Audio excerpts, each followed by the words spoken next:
as we know, Dawah of Islam in that context. However, the word has many meanings. The word has many meanings. So the word derived from the verb da'a. Actual word da'a, that there are two vowels at the end, so that converted into da'a, dal, ayn, then al. That's the past tense.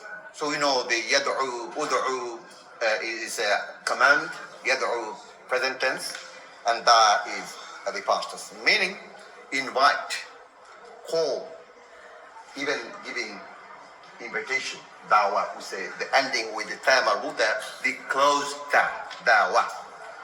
So in the context of giving dawah, of the discussion and the khutbah will take place today, inshallah ta'ala. So let's be familiar with the word from the Quran, al-Kitab wa ta'ala. That's the best thing to begin with.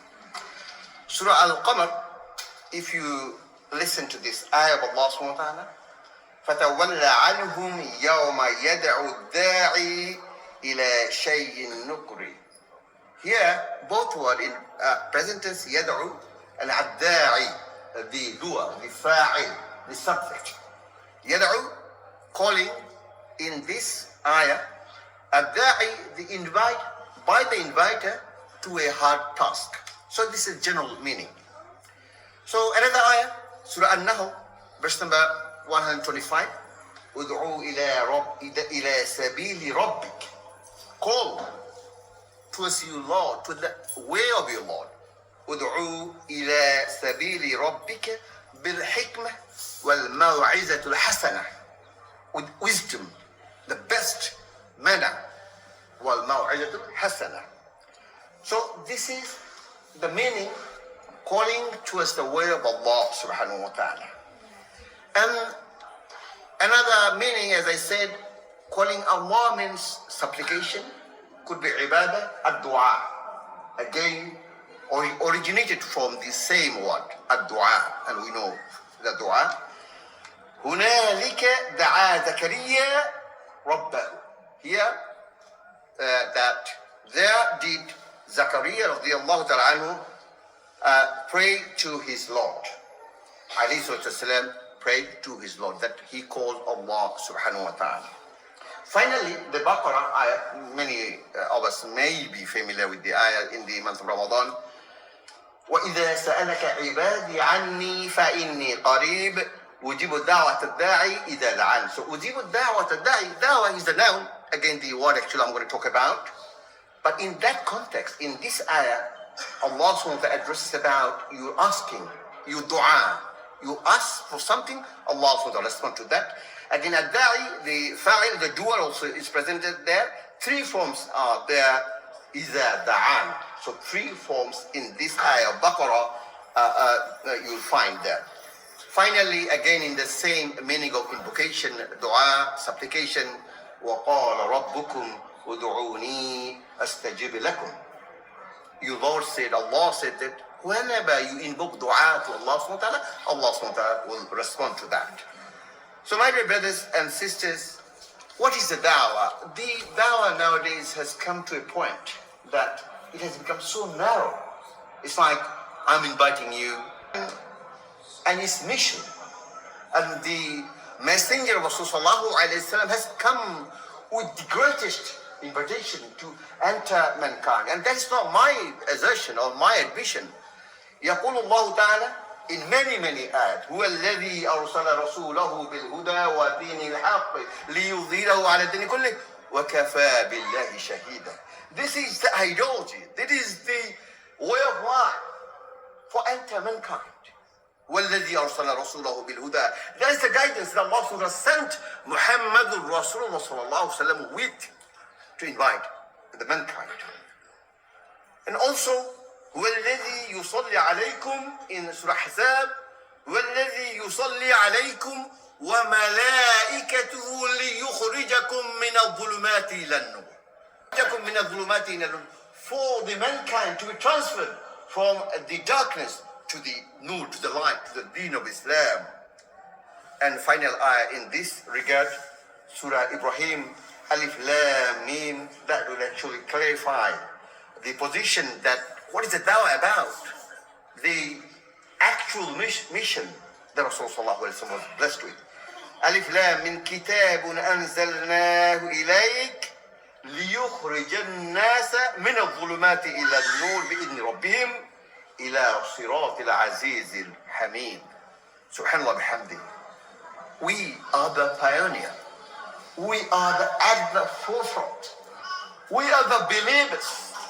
That is the job, task, heavy task that has been given to Rasulullah sallallahu alaihi wasallam. Subsequently, that task rests with us to take further.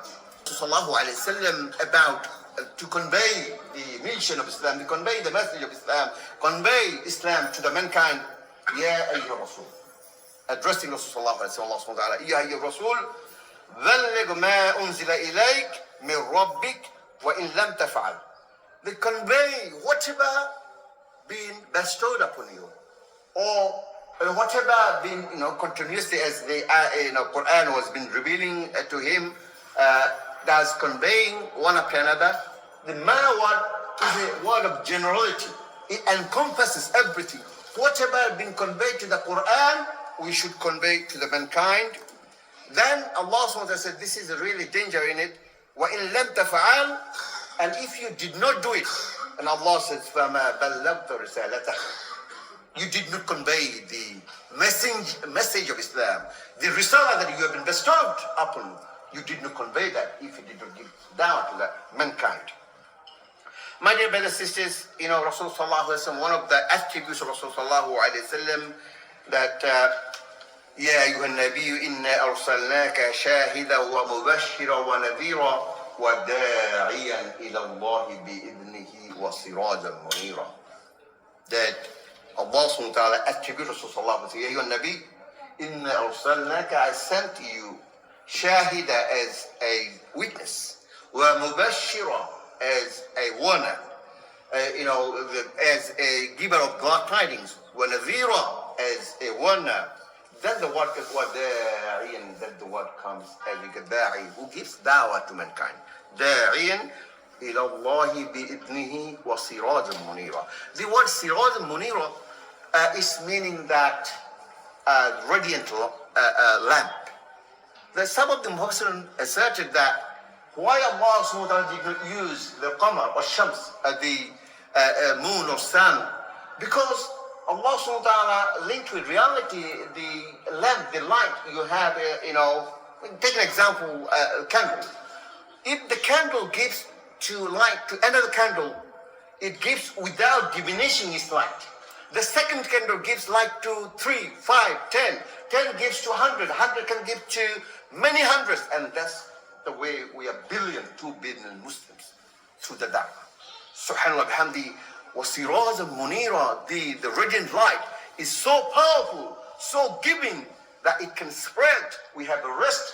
If we have 6 billion people around the globe, we can convey the light of Islam to them. And being by a dawah career, being a da'i. So what is the minimum standard? The minimum standard is hadith of Rasulullah sallallahu alaihi wasallam. That we know that بَلِّغُوا عَنِّي وَلَوْ آيَةً, convey from me, if it is an ayah, a verse, a line, something that you know. How about, I haven't seen, many haven't. وَمَنْ كَذَبَ عَلَيَّ, Rasul sallallahu alaihi wasallam after that, or say, وَحَدِّثُوا عن بني إسرائيل, عن بني إسرائيل, and if you talk about the Bani Israel, ولا حرج, that means nothing wrong with that. You can criticize them, you can talk about them, and you see the Surah Al-Fatiha, غير المغضوب عليهم ولا الضالين, مغضوب ولا الضالين relates to Banu Israel at its entirety, because Surah Al-Baqarah, 2/3 of the Surah, you'll find about the Banu Israel, what they've done, how they become corrupted, how they try to change their deen, how they turn away from the deen of Islam. That's why in the Surah Al-Fatiha we read غَيْرِ الْمَغْضُوبِ عَلَيْهِمْ, those who we don't want to be like them, those who were cursed, وَلَضَّالِّينَ, those who have gone astray. These two words related to Banu Israel. Then Rasulullah says, وَمَنْ كَذَبَ عَلَيَّ, then whoever tells a lie upon me, that means something says, بَلِّغْ عَنِّي وَالْآيَةِ. Now, if you want to convey an ayah of Allah subhanahu wa ta'ala, convey an ayah from Rasulullah and you make it up, if you have made it up, you have a serious warning. وَمَنْ كَذَبَ عَلَيَّ مُتَعَمِّدًا, intentionally. What happens to him? فَلْيَتَبَوَّأْ, let him take a seat, مَقْعَدَهُ مِنَ النَّارِ, let him take a seat in the fire of Jahannam. So the conveyance would come from responsibility, from knowledge, and we must acquire knowledge to give da'wah to others. My dear brothers and sisters, I'd like to finish with this, that in practice, in style and means, what can we do about da'wah? Like, we have a masjid, we have our homes, we have our community, children, our youth, our elders, many of us, probably they are Muslims. They do not have the message at its entirety. They do not know the anti-Islam. They do not know their position. So circles, you're sitting down in the family setting, calling, your children, your wives, your family, your parents, your sisters to Islam is the best thing. And Allah subhanahu wa ta'ala addresses like that. وَمَنْ أَحْسَنُ قَوْلًا مِمَّنْ دَعَا إِلَى اللَّهِ. Whose presentation, whose speech, whose talks, whose statement can be better? وَمَنْ أَحْسَنُ قَوْلًا مِمَّنْ دَعَا إِلَى اللَّهِ. What does he do? He calls people towards the way of Allah subhanahu wa ta'ala. وَعَمِلَ صَالِحًا, and they perform the righteous deeds, and they claim وَقَالَ إِنَّنِي مِنَ الْمُسْلِمِينَ, and they proclaim that I am one of the Muslimin. That you can take pride in that. You are allowed to take pride in that, saying, I am a Muslim, subhanallah bihamdi, in this time and age that even claiming to be Muslim is a difficult task. It's a difficult task. So that can be attained, that can be acquired. The confidence, the strength of the iman and aqidah can be, increased by the culture of da'wah. That if we can continue in our circles, in your regular talks, in our Zoom meetings, in our WhatsApp groups, talk about Islam. Go to ayah. See a hadith of Rasulullah about the subject matter that I have discussed today. You do many things in your life. You are becoming successful in your education, in your degrees, in your job, in your business, in your attaining wealth, in even passing your driving lesson. Subhanallah bihamdi, you can do those things. Why can't you do something that Allah subhanahu wa ta'ala says, وَمَنْ أَحْسَنُ قَوْلًا مِمَّنْ دَعَا إِلَى اللَّهِ وَعَمِلَ صَالِحًا وَقَالَ إِنَّنِي مِنَ الْمُسْلِمِينَ. May Allah subhanahu wa ta'ala enable me